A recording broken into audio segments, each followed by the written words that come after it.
Then there are a variety of other drugs and other supplements that have some activity and not well defined.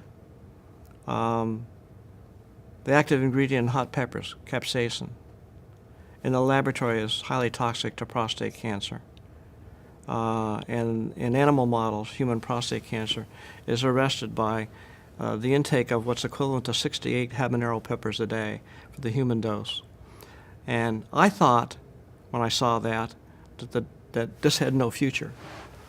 But there are people out there who can do that. In fact, there's an Indian pepper that's 5 or 10 times more powerful than the habanero pepper, and I have a patient from Chicago who has 2 or 3 of them for breakfast.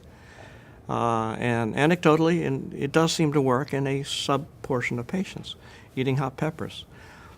I'm not sure it's ready for prime time, but it's one of those tantalizing observations out there. It reminds me of a friend of mine at the FDA who said the solution to cancer exists and is on the spice shelf in your grocery store.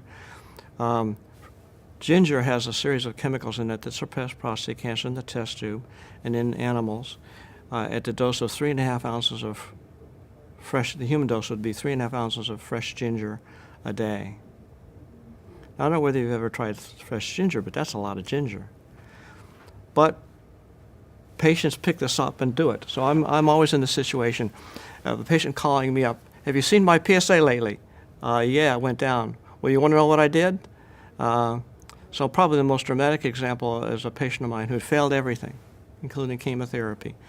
And PSA was 800 something.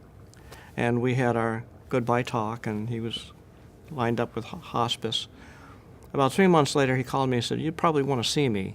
And his PSA dropped below 500 on 4 ounces of ginger a day. Now, this is an anecdote, and he may be the only patient ever who responds.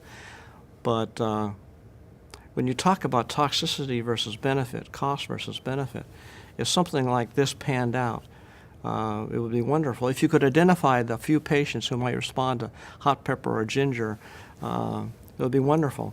Right now, I don't know what to tell a patient. Are you going to benefit or not?